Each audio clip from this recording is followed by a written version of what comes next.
Hey, good morning. I'm the Fort Worth Playboy, and welcome to the Fort Worth Playboy Morning Show. It's Thursday morning, our inaugural week, I have this broadcast today at this time, of course, at 7 a.m. And then Bunny and I will be live again at 11 a.m. and that may be 10:30. So I'll probably have an update on the timeline. But again, if you have questions, you'll have to go to YouTube to put those up. I can't see anything on Twitter yet. It doesn't really have that ability. So if you're looking at this on Twitter and you do have a question, you'll have to switch over to YouTube at Fort Worth Playboy's YouTube channel, and I can see it from there. And hopefully I can get it answered for you during the broadcast. But I wanted to welcome you to the broadcast and to the show. And I usually start off with a maxim from Chateau Artiste, which, kind of Chateau birthed a lot of people that you still see, not necessarily like in his comment section when he started writing, people reacting, and you'd have a blog post or an article, and you'd have 100, 125, 200 comments. And the value of these guys that, like a forum, the value almost superseded the value of the content from Chateau in that the application of it. So it birthed a lot of important people that you still see today.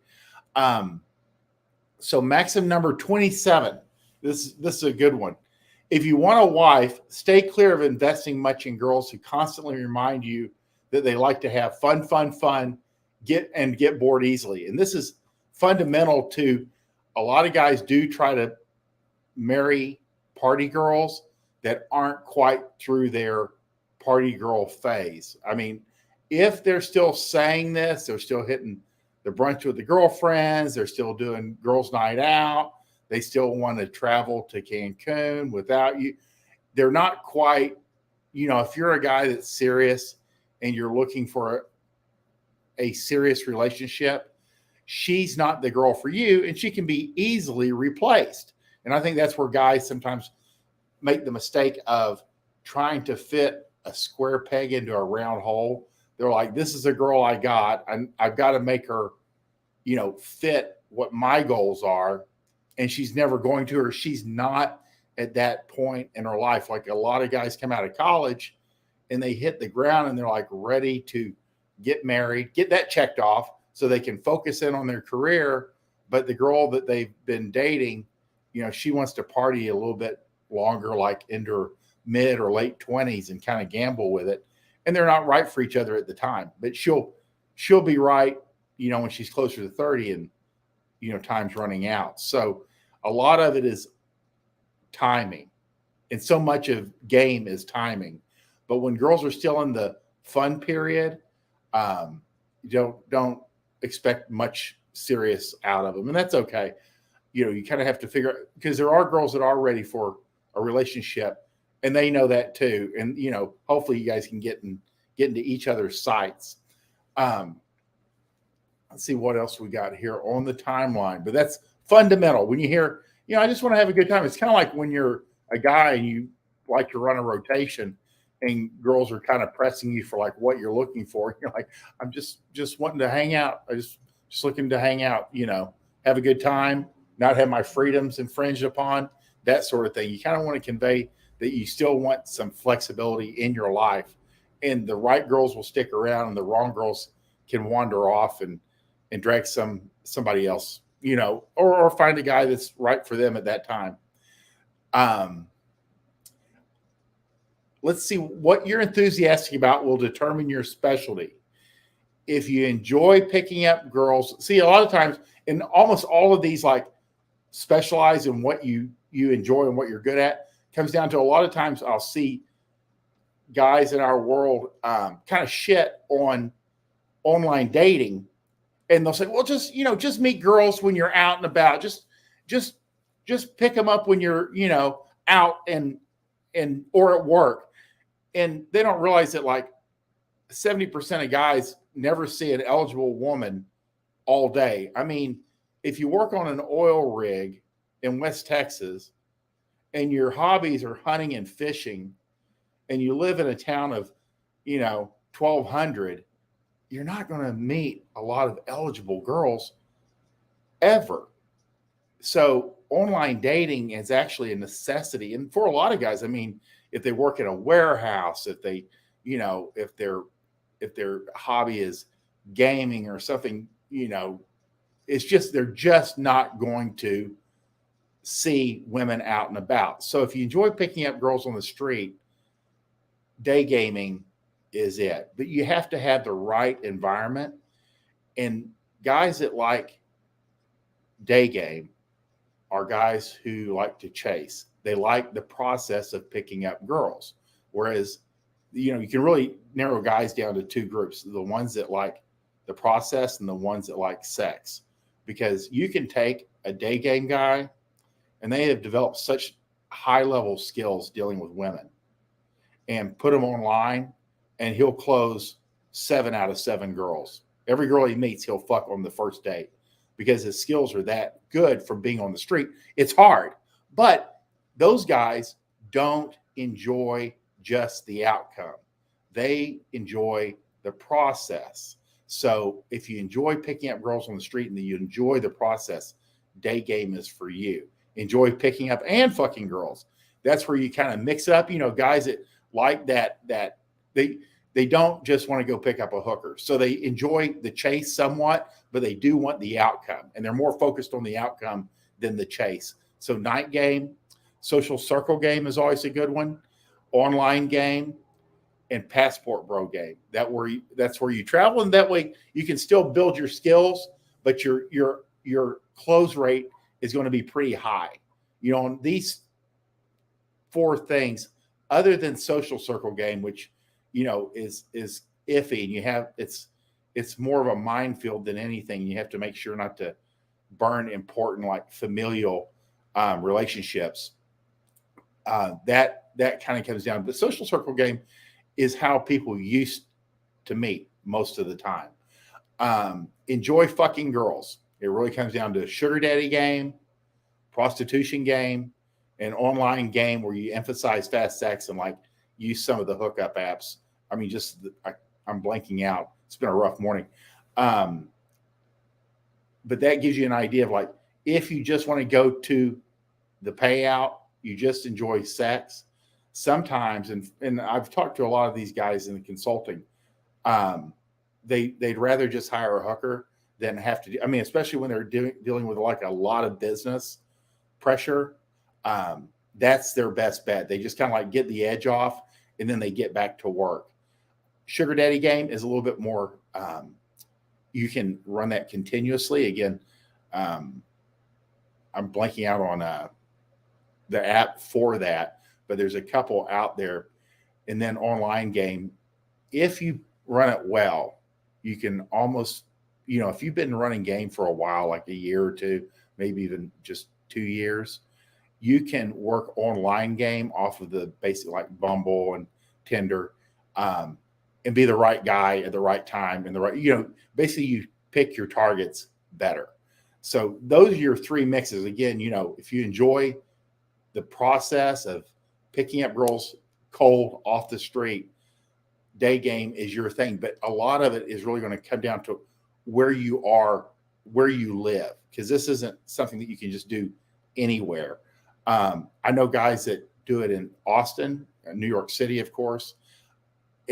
But most of it's done in Europe because of the culture and the way their cities are built. So a lot of times, if this is something you want to do and you're like really struggling, you're in the wrong environment. So it's going to be a little bit harder to do in like Grand Prairie, Texas, or Norfolk, Virginia. So you have to take that into consideration. Let's see what else we got going on this morning. I actually did retweet some decent material earlier today. Let's see what we got going on. If anybody has any questions, and we will do a Q&A one morning where it's just questions. That way we can focus in.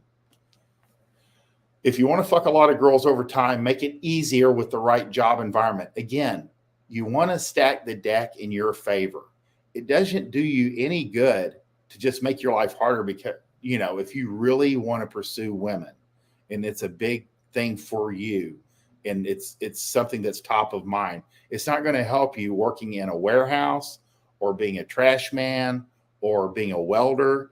The more the environments that you can more easily meet girls and meet more volume of girls, and even an tip top at the top is in environments where alcohol is involved, or nightlife, because again, nothing other than, I would venture to say, owning like a strip bar or owning a bar would probably be your, and it might not even be as ideal as being a bartender because you're more visible and everybody knows you and you kind of have to stay in one place.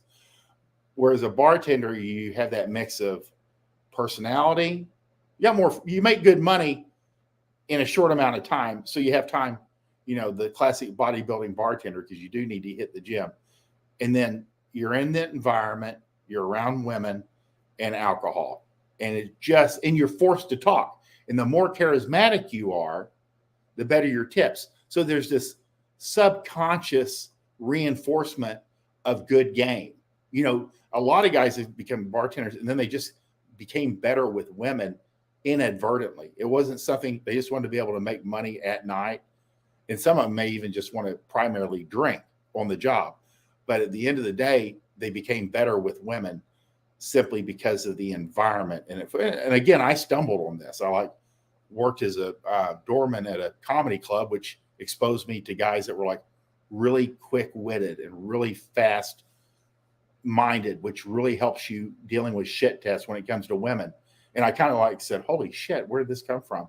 And then after that, and this is while I'm in college, I worked the door at one of the last great singles bars in the country, really, for 3 years in the winter. Again, so I was exposed to that environment where you just see more in less time. But a bartender, DJs do well. The only DJs that I've met, the professional DJs, were all very married, straight family guys. But DJs can do well. Because when I put this up, and I used to not have DJ on the list of best jobs, they were all jumping in there. Club promoters, bar owner, personal training. I've never thought about it, but the guys that I know go into it, you're just around more women. I've been in the gym business since the 80s. So you take it for granted. You don't realize when you go into this that not everybody talks to women pretty much all day, every day, in every facet, from every age, from 18 to 80, and you do deal with, at least depending on your neighborhood, a lot of moms. So you're going to see a lot of women coming from you. So you become more comfortable, because a lot of guys get very uptight around women no matter what. And it's just not their thing, but they're not the type to go into personal training. But again, personal training is something that you kind of have to be a little extroverted, kind of high energy, positive. It translates better. You can't be too shy and do well. You won't be there long. Pilots, again, it's that sexy, the uniform, they're traveling. It's kind of mysterious. They have access to flight attendants and girls at bars and hotels. And it has that persona. Firefighters do well. Again, it's like being a cop, but they're not as hated. And cops not on here. They do well. If there's something about putting that uniform on and the gun, and you're better looking. You just are going to pull more women. Whether that's a good or a bad thing, being put into temptation when you have a responsibility, I don't know. But it just attracts women. And then a pastor. Pastors are notorious, and that's why they prefer that they be married, because you're at the front of the room, which increases your value. You're a leader, increasing your value. These are all things that make you more attractive to women. And then again, you're getting in front of women that are in a bad time in their life a lot of times, and you're kind of have to guide them out. And it's a lot of temptation. It's kind of like when they talk about celebrities, like God, I can't even think this morning. That played golf, Tiger Woods, when they talk about him being tempted by all these Swedish models, nobody has any concept of like that man like moving through the world, like the amount of pussy being thrown at him, and people, criticize him for giving in, but they have no concept of having a 9 saying just show up and this is all yours. And so it's a hard thing. And with these pastors, they do tend to fall a lot because nobody can really wrap their head around that much temptation. It's a lot for a guy, and I don't know how much training they get in like staying out of trouble.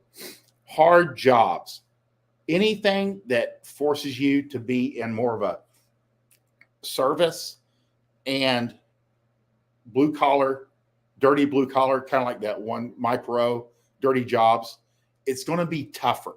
It doesn't mean you don't have charisma. It doesn't mean you don't have game.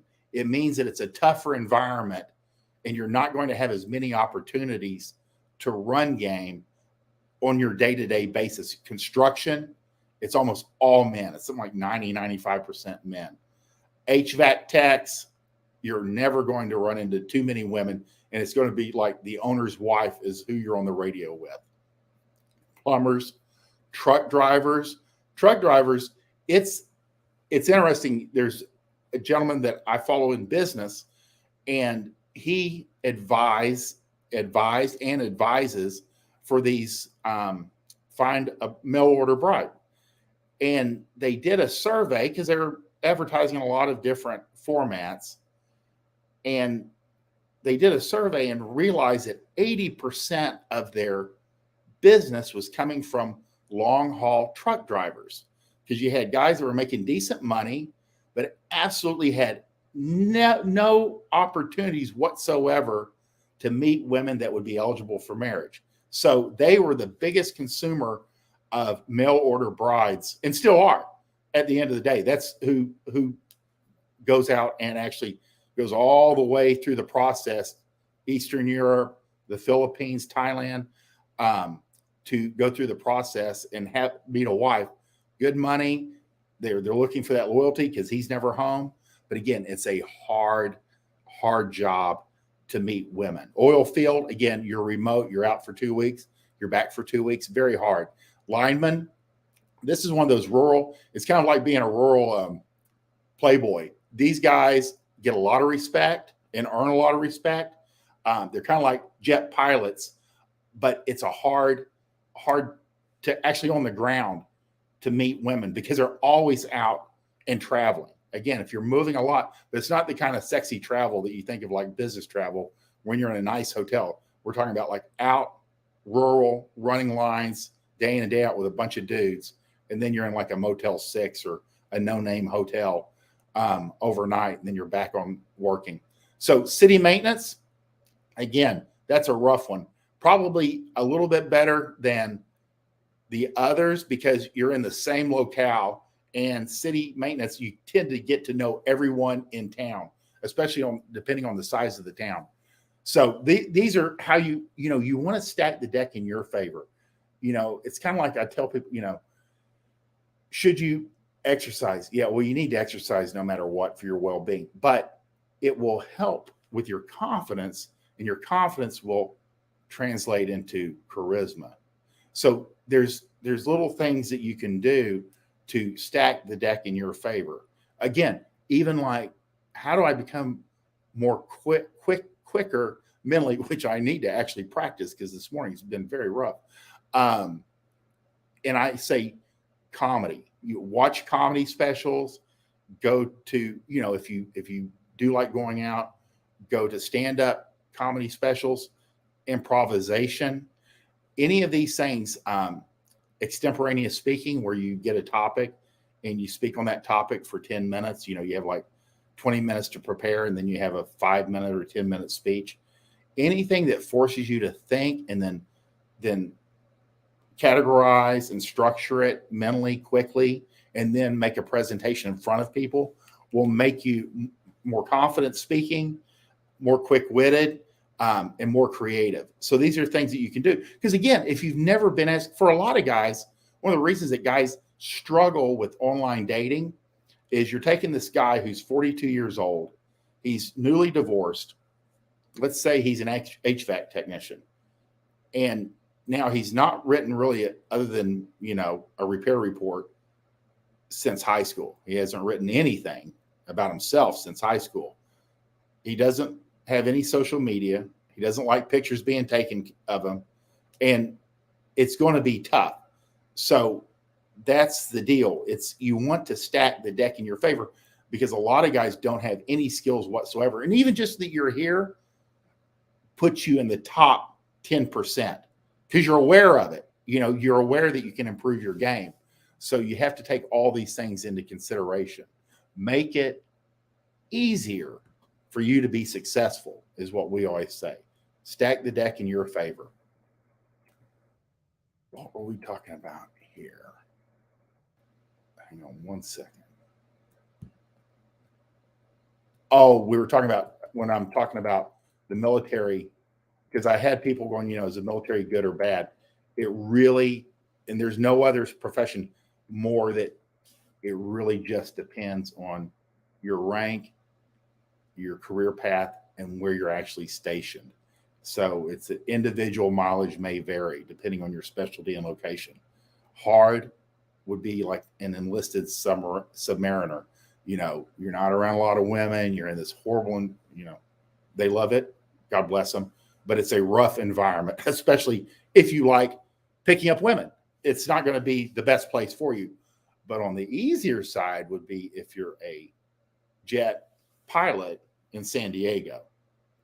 There's just no downside really. And you can see it's funny because you'll see guys of equal rank, they get paid the same, with some stipulation, but their quality of life is completely different and their opportunities are completely different. So the military is where like everybody, some people are paid the same, but their outcome is completely different. That's what you have to really think about when you go in, is like what your specialty is, where you'll be physically, as far as like what your lifestyle will look like. Because lifestyle really, that's what girls are looking for. And Bunny keyed me into this. She said, girls are looking at men, and when they are evaluating men beyond, does he make my pussy wet? She's evaluating him for like, can I plug myself into his lifestyle and will I have fun? It's kind of like she says, girls kind of like know their limits and they'll change. They'll change their interests according to the guy. But like her best example is like, if you're really into NASCAR and you're dating this girl, she's never watched NASCAR before, but she realizes very quickly within the first 12 weeks, your free trial, that you're into NASCAR, you watch NASCAR, you either watch it on TV every weekend, your whole family watches NASCAR, you got the jerseys, you got the car numbers, you got memorabilia, you go to every race that you had the opportunity to, and you follow all the drivers. She has to weigh, is this something I can do the rest of my life? Or is this something that's so uninteresting or disinterested in that I don't think I can handle that? And then they'll bail because they're like, I can't do this the rest of my life, especially for guys that are heavily enthusiastic about certain things. That's where guys pick up hobbies later in life. Once they're already married, she has no interest. So he's going this way, she's going that way. But again, girls are looking when they're evaluating a guy. That's why we always try to encourage guys that are like kind of struggling along to have things, to do interesting things and pursue interesting hobbies. And gaming isn't one of them, and chasing crypto isn't one of them either. You can do this and you should if it's something that you want to do, but there's no reason to mention it. It's not going to benefit you when it comes to chicks. It can benefit your wallet, it can benefit your pleasure center in your brain, playing video games, you pursue what you want to pursue, but they won't necessarily translate into more women naked in your bed. And so that's what we tend to concentrate on. And I kind of try to balance that out. There's trade-offs for everything. So this is important game. And a lot of guys reach out and they're like, hey, I banged this girl once, and then a couple weeks later, I reached out to her and tried to get her to meet up with me, and she was like, she wasn't looking for something casual, because you've got to lock her in on your dick. There's a reason and it violates every other law that we have, which is to not see him more than once a week. But when you bang the first time, you need to bang her 2 to 3 times in that first 5 to 7 days. And if you bang her in the evening and she's still there in the morning, you bang her again, that's still one time. Like, it needs to be on separate occasions to help lock her in on sleeping with you. Once will not do it.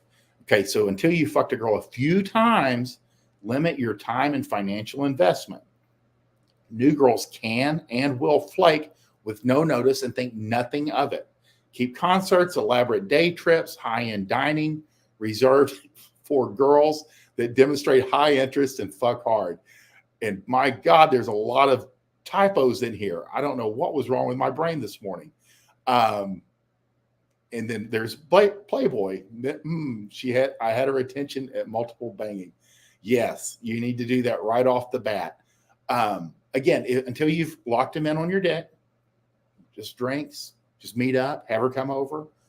Small things. Don't make big investments, because quite often you have to balance it out with, maybe you sleep with her once and you reach out to her, 2 days later and she ghosts you. Well, she might have had a boyfriend, STD flared up, ex-husband got off parole, boyfriend got out of jail, anything. And it's usually an ex shows back up. Timing is everything. But when they ghost, it has nothing to do with you. It's usually 99% of the time someone else that had precedence showed up in front of her. So they will flake.